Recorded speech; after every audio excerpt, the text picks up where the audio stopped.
নমস্কার, কলকাতা আমি অতনু রয়েছে আপনার সঙ্গে। সিংহাসনের মহাসংগ্রাম শুরু হয়ে গিয়েছে, সেই খবরে নজর রাখতেই হবে। তার কারণ একদিকে যেমন প্রচারের ঝড়, তারই পাশাপাশি সরকারে এলে ঠিক কি করা হবে দেশের জন্য সেই প্রতিশ্রুতি, যে প্রতিশ্রুতি ন্যায় প্রকল্পের মাধ্যমে কংগ্রেস দেওয়ার চেষ্টা করেছে কংগ্রেসের নির্বাচনী ইস্তেহারের পর। এবার বিজেপির ইস্তেহার, যে ইস্তেহারে একটা বিষয় ভীষণভাবে স্পষ্ট, যে ইস্তেহারে জাতীয়তাবাদকেই ঢাল করা হয়েছে।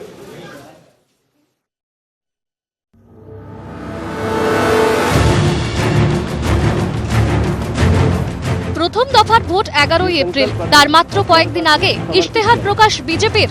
কোন অস্ত্র নিয়ে লড়াইয়ে বিজেপি? একাধিক জনসভা থেকে দলের অবস্থান আগেই স্পষ্ট করেছিলেন নরেন্দ্র মোদী।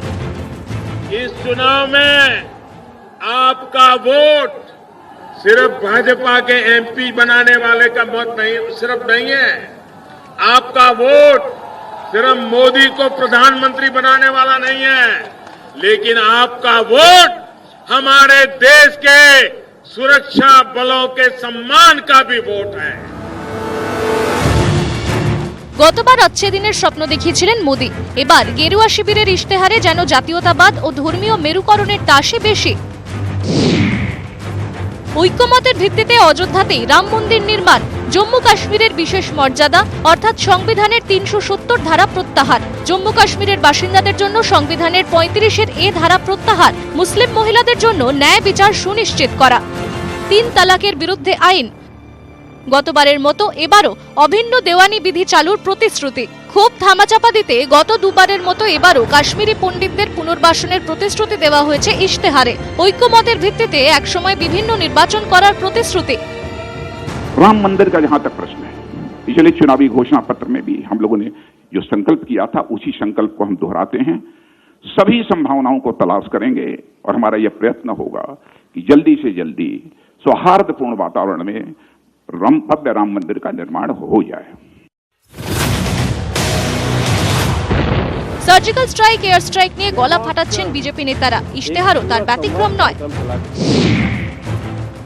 জঙ্গি দমনে জিরো টলারেন্স, সন্ত্রাসবাদ দমন করতে সেনাবাহিনীকে পূর্ণ স্বাধীনতা, সেনাবাহিনীর আধুনিকীকরণের প্রতিশ্রুতি, অনুপ্রবেশ বন্ধে, সীমান্তে নিরাপত্তা বাড়ানো, দেশের বিভিন্ন জায়গায় এনআরসি চালু, উত্তর পূর্বের আবেগকে গুরুত্ব দিয়ে নাগরিকত্ব সংশোধনী বিল পাশ করানোর প্রতিশ্রুতি।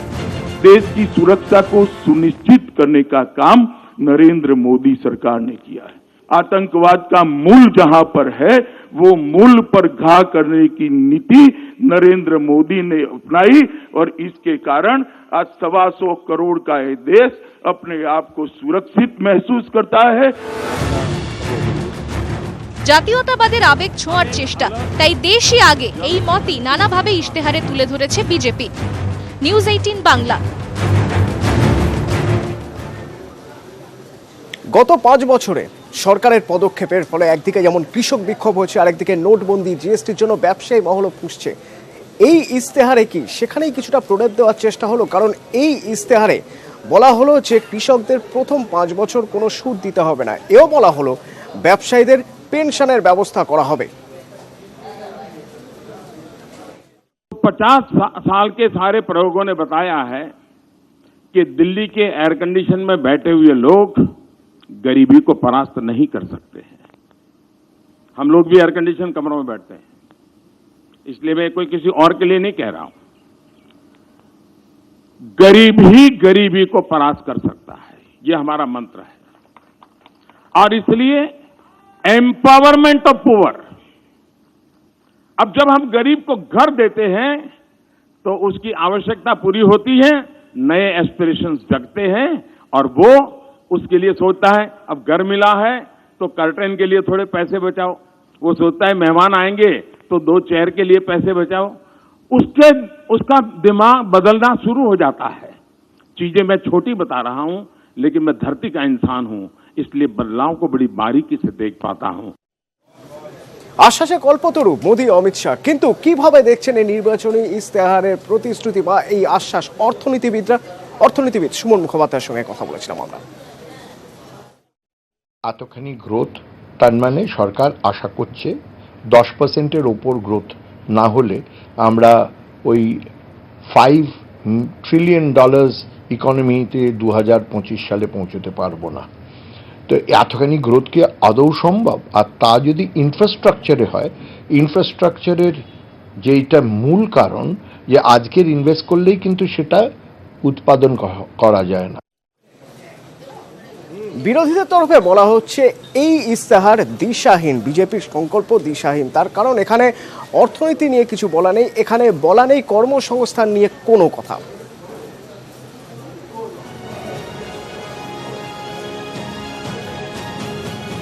मोदी सरकार का सफरनामा जो आज हमने देखा वो जुमलों से झांसों तक है। पहला, नौकरी और रोजगार। 2014 में वादा किया था 2 करोड़ रोजगार का, यानी 5 साल में 10 करोड़। उल्टा 4 करोड़ 70 लाख नौकरियां चली गई। ये मैं नहीं कह रहा, ये भारत सरकार का नेशनल सैंपल सर्वे ऑर्गेनाइजेशन कह रहा है। नोटबंदी, जिसको मोदी जी कहते थे कि बहुत बड़ा कार्य उन्होंने किया, आज नोटबंदी की चर्चा नहीं हुई। जीएसटी, व्यापारी और दुकानदार पर जो वार किया गया है, आज उस जटिल जीएसटी की कोई चर्चा, एक शब्द उसका बोला नहीं गया। काला धन, जिस पर आप 2014 में सत्ता में आए थे, आज उसकी चर्चा भी नहीं हुई। वादा था किसान को लागत पर 50% मुनाफा देने का, आज फिर किसान की आय डबल करने का वादा कर डाला। वादा था दलितों, आदिवासियों और पिछड़ों को सामाजिक न्याय दिलाने का, दलितों के आरक्षण पर किया हमला। एसटी सब प्लान को कर दिया खत्म। वादा था सस्ते पेट्रोल डीजल का, पर जब सत्ता में आए तो पेट्रोल डीजल पर एक्साइज लगाकर 12 लाख करोड़ रुपए जनता की जेब से लूट लिया। वादा था सेना की मजबूती का, पर सेना के शौर्य का राजनीतिक इस्तेमाल तो खूब किया, परंतु भारतीय सेना और सैनिक दोनों ही मोदी जी के अत्याचार और अनदेखी का शिकार बन गए। ये देखिए, ये जो बातें जो आज कर रहे हैं, ये हमारा मानना है कि ये एक नया जुमला घोषणा है। पिछले बार उन्होंने जो भी वायदे किए थे उसका कोई मूल्यांकन नहीं। कहाँ गए ये सब वादे? और वो खुद कहते वो सब जुमले थे। कहाँ गए कि हमारे अन्नदाता किसान जो आत्महत्या कर रहा है उसको हम बचाएंगे? कहाँ गया किसानों की कर्ज माफी होगी? उल्टा आपने 3.5 लाख करोड़ रुपए अपने पूंजीपति मित्रों का कर्ज माफ कर दिया, जो बैंकों को लूट कर चले गए। लेकिन किसानों की हालत और बिगड़ते जा रही है। नौजवान, आपने वायदा किया था कि 10 करोड़ नए नौकरियों की सृष्टि होगी। पिछले 5 साल में आज देश के अंदर बेरोजगारी पिछले 48 सालों से ज़्यादा है, यानी 5 दशकों में जितना बेरोजगारी है उससे ज़्यादा आज है। कई सारे इस तरीके के जुमले की उन्होंने घोषणा की थी पहले, कुछ लागू नहीं हुआ। ये भी उसी तरीके का एक जुमला पत्र है।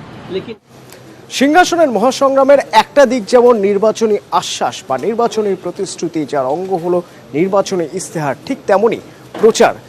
যেখানে প্রচারের ঝড় তুলেছেন নরেন্দ্র মোদী, অর্থাৎ কোচবিহারের রাসমেলা ময়দান। গতকালের পর আজ ঠিক সেই রাসমেলা ময়দান, সেখানেই প্রচারের ঝড় তুললেন মমতা বন্দ্যোপাধ্যায়, তীব্র আক্রমণ করলেন নরেন্দ্র মোদীকে। এমন ভাবে ভোট দিন যেন বাংলার মাটি থেকে তাকাতে সাহস না পায়। উত্তরবঙ্গের জোড়া সভায় শুরু থেকে শেষ পর্যন্ত মমতার নিশানায় মোদী। রবিবার কোচবিহারের এই রাসমেলা মাঠেই সভা করেছিলেন নরেন্দ্র মোদী, সুর চড়িয়েছিলেন মমতার বিরুদ্ধে। সোমবার সেই মাঠে দাঁড়িয়ে পাল্টা আক্রমণ করলেন মমতা। আবার বলে কিনা সুশাসন নিয়ে আসবো। দুর্যোধনের ভাই দুঃশাসন, দুর্যোধন ও দুঃশাসন, উনি আর ওনার দলের সভাপতি। দুর্যোধন আর দুঃশাসন, এই দুইটা মিলে দেশটাকে খেয়ে নিয়েছে। 24 ঘন্টার ব্যবধানে প্রধানমন্ত্রীর পাল্টা মুখ্যমন্ত্রীর জনসভায় ভিড়ে টেক্কা তৃণমূলের। প্রধানমন্ত্রীর অভিযোগ উড়িয়ে আরো সুর চড়িয়ে এবার হামাগুড়ি চ্যালেঞ্জ মমতা বন্দ্যোপাধ্যায়ের। আমি যা কাজ করেছি তার 1% করে দেখাতে পারবেন? 1%? আমি যদি মিথ্যা কথা কই, আমি জনগণের সামনে হামাগুড়ি দিয়ে ক্ষমা চাইবো। তুমি যদি মিথ্যা কথা কও, তোমারও হামাগুড়ি দিয়া ক্ষমা চাইতে হবে। মোদীর বিরুদ্ধে স্লোগান তুললেন, চৌকিদার क्या है? जोर से बोलिए, चौकीदार क्या है? चौकीदार क्या है?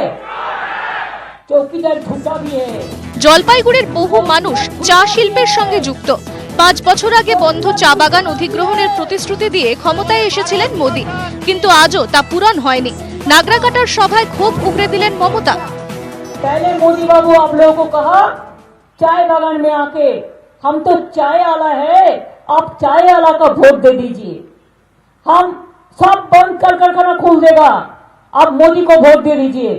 अब मदारीहाट में जिता दिया, उसका बाद एक भी नहीं खुला। अभी 5 साल बाद कहते हैं हम अभी चाय वाला नहीं है, चाय पत्ती नहीं है हमारा पास, चाय भूल गया है। বাদ গেল না কৃষক আত্মহত্যা, বেকারত্ব, নোটবন্দি ইস্যু। किसान लोग आत्महत्या किया 12,000, आंखों में नहीं देखा। मजदूर लोग मर गया, नहीं देखा। নোটবন্দি में আমার 2 কোটি লোক বেকার হয়ে গেছে। ভোট বৈতরণী পেরোতে এবার মোদী সরকারের অন্যতম হাতিয়ার জাতীয়তাবাদ। সেই পুলওয়ামা নিয়েও জোরালো প্রশ্ন তুললেন মমতা। জওয়ানদের আমরা শ্রদ্ধা করি, আর এরা রাজনীতি করে। मोदी जी, जवान को मारने का बाद जवान को लेकर पॉलिटिक्स मत करो। आपका पास पूरा इंफॉर्मेशन रहने का नाते भी क्यों पुलवामा में हमारा इतना जवान मार दिया। 11 এপ্রিল প্রথম দফায় ভোট কোচবিহার আলিপুরদুয়ারে। তার আগে দুই যুযুধান প্রতিপক্ষের বাক্যবাণে সরগরম উত্তরবঙ্গ। নিউজ 18 বাংলা। चौकीदार क्या है? লোকসভা ভোটের আগে এই প্রথম কোন নিউজ চ্যানেলে মুখ্যমন্ত্রী মমতা বন্দ্যোপাধ্যায় আজ সন্ধ্যে 7টায় মুখ্যমন্ত্রী মমতা বন্দ্যোপাধ্যায় এবং সেই ইন্টারভিউ বা সেই সাক্ষাৎকারে তিনি দাবি করছেন বিজেপি এ রাজ্যে একটি সিটও পাবে না। লোকসভা ভোটের আগেই বড় হার বলা যেতে পারে অর্জুন সিং এর, কারণ ভাটপাড়া পুরসভার সভাপতি নির্বাচনের যে আজ আস্থা ভোট ছিল, সেই আস্থা ভোটে হার অর্জুনপন্থীদের। সভাপতি নির্বাচনে 11-22 ভোটে হেরে যান অর্জুনপন্থী প্রমোদ সিং, আর এই ফল থেকে স্পষ্ট হয়ে যায় আস্থা ভোটে অর্জুনের পরাজয় নিশ্চিত।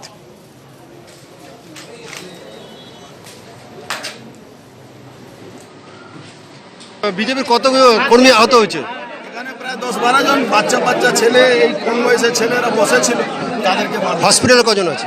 হসপিটালে একজন ভর্তি আছে। দেখছে মাটি তলা, পায়ে তলা মাটি নেই।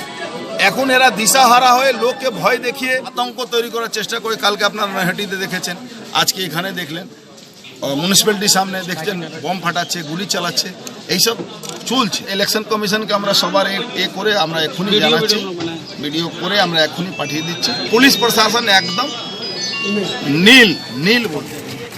আস্থা ভোটে অর্জুন অনুগামীদের হারের পরেই উত্তপ্ত হয়ে ওঠে ভাটপাড়া। বিজেপির পার্টি অফিস ভাঙচুর এবং কর্মীদের মারধরের অভিযোগ ওঠে তৃণমূলের বিরুদ্ধে।